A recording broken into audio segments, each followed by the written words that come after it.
खबर वही जो आपके लिए है ज़रूरी। एसएमडी न्यूज़ लेकर आया है हर अपडेट की गहरी पड़ताल और सच्चाई का आईना। मैं हूं आपके साथ और आप देख रहे हैं एसएमडी न्यूज़, हर पल हर खबर पर नज़र। पश्चिम एशिया में जारी युद्ध के गहरे आर्थिक संकट को देखते हुए प्रधानमंत्री नरेंद्र मोदी ने देशवासियों से एकजुट होने की अपील की है। पीएम ने आग्रह किया है कि जब तक हालात सामान्य न हो सोने की खरीदारी टाल दें और पेट्रोल डीजल की बचत के लिए कारपूलिंग या वर्क फ्रॉम होम को प्राथमिकता दें। मोदी ने वोकल फॉर लोकल को जन आंदोलन बनाने पर जोर दिया है ताकि विदेशी मुद्रा बचाई जा सके। उन्होंने इस संकट की तुलना कोरोना महामारी से करते हुए सभी नागरिकों को अपना कर्तव्य निभाने का संदेश दिया है। दिल्ली की मुख्यमंत्री रेखा गुप्ता ने बेसहारा और बीमार लोगों की मदद के लिए सेवा एवं रेस्क्यू अभियान का शंखनाद कर दिया है। 11 से 15 मई तक चलने वाले इस 5 दिवसीय विशेष अभियान में 19 एम्बुलेंस और 100 कर्मियों की टीम दिल्ली के सभी 13 जिलों से ज़रूरतमंदों को सुरक्षित अपना घर आश्रम पहुंचाएगी।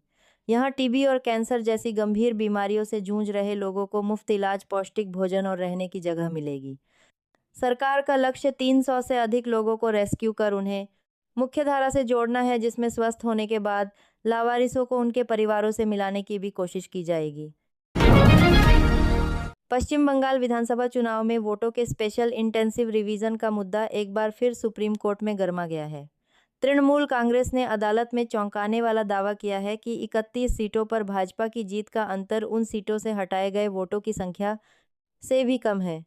वरिष्ठ वकील कल्याण बंद्योपाध्याय ने तर्क दिया कि लगभग 35 लाख अपीलें अब भी पेंडिंग है, जिसका चुनाव परिणामों पर सीधा असर पड़ा है। इस पर जस्टिस सूर्यकांत और जस्टिस जयमाल्या बागची की बेंच ने टीएमसी को विस्तृत आंकड़ों के साथ नई याचिका दायर करने की अनुमति दे दी है। वहीं चुनाव आयोग ने इसे चुनावी याचिका का मामला बताते हुए विरोध किया है। अब देखना होगा कि क्या कोर्ट इन हटाए गए वोटों की न्यायिक जांच का आदेश देता है। मुख्यमंत्री योगी आदित्यनाथ ने राष्ट्रीय प्रौद्योगिकी दिवस के अवसर पर युवाओं के नाम योगी की पाती लिखकर तकनीक को समय की तरह अनिवार्य बताया है। उन्होंने चेताया कि जो तकनीक के साथ नहीं चलेगा वह समय की दौड़ में पिछड़ जाएगा।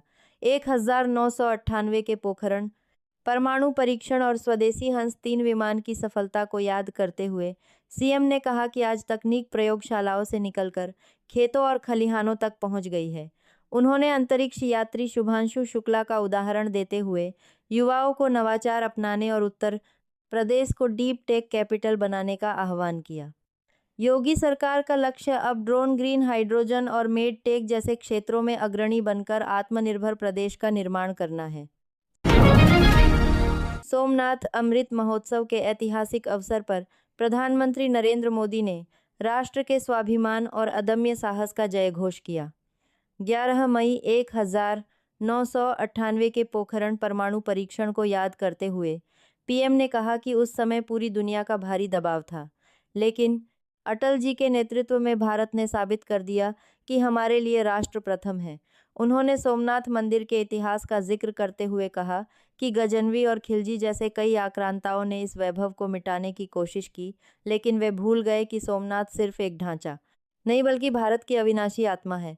पीएम ने जोर देकर कहा कि 1951 में मंदिर की प्राण प्रतिष्ठा स्वतंत्र भारत की चेतना का उद्घोष था और आज भारत की राजनीतिक इच्छा शक्ति इतनी अटल है कि कोई भी शक्ति हमें दबाव में नहीं ला सकती। खाड़ी संकट के बीच प्रधानमंत्री नरेंद्र मोदी द्वारा जनता से पेट्रोल डीजल बचाने और सोना न खरीदने की अपील पर सियासत गर्मा गई है। कांग्रेस नेता राहुल गांधी ने सोशल मीडिया एक्स पर पीएम मोदी को घेरते हुए कहा कि यह जनता के लिए उपदेश नहीं बल्कि सरकार की 12 साल की विफलताओं का प्रमाण है। राहुल ने तंज कसते हुए कहा कि आज देश इस मुकाम पर पहुंच गया है जहां सरकार तय कर रही है कि जनता क्या खरीदे और कहां जाए। उन्होंने प्रधानमंत्री पर जवाबदेही से बचने का आरोप लगाते हुए कहा कि देश चलाना अब उनके बस की बात नहीं है। दरअसल पीएम मोदी ने वैश्विक ऊर्जा संकट और विदेशी मुद्रा भंडार पर बढ़ते बोझ का हवाला देते हुए देशवासियों से निजी गाड़ियों के बजाय मेट्रो, ऑनलाइन मीटिंग और वोकल फॉर लोकल अपनाने की अपील की थी। पंजाब के राज्यपाल गुलाब चंद कटारिया ने मुख्यमंत्री भगवंत मान द्वारा प्रस्तावित कैबिनेट मंत्रियों के विभागों के बंटवारे को हरी झंडी दे दी है। इस नए फेरबदल के तहत 3 प्रमुख मंत्रियों की जिम्मेदारियों में बदलाव किया गया है। कैबिनेट मंत्री तरुणप्रीत सिंह सौंध को पावर विभाग की कमान सौंपी गई है, जबकि अमन अरोड़ा को उद्योग विभाग का नया कार्यभार मिला है। वहीं हरजोत सिंह बैंस को लोकल बॉडी विभाग की जिम्मेदारी दी गई है। राज्यपाल ने स्पष्ट किया है कि अन्य मंत्रियों के पास पहले से आवंटित बाकी विभाग यथावत रहेंगे। गौर करने वाली बात यह है कि स्थानीय निकाय विभाग में सरकार गठन के बाद से अब तक कई बार बदलाव हो चुके हैं, जो अब हरजोत बैंस के पास आ गया है।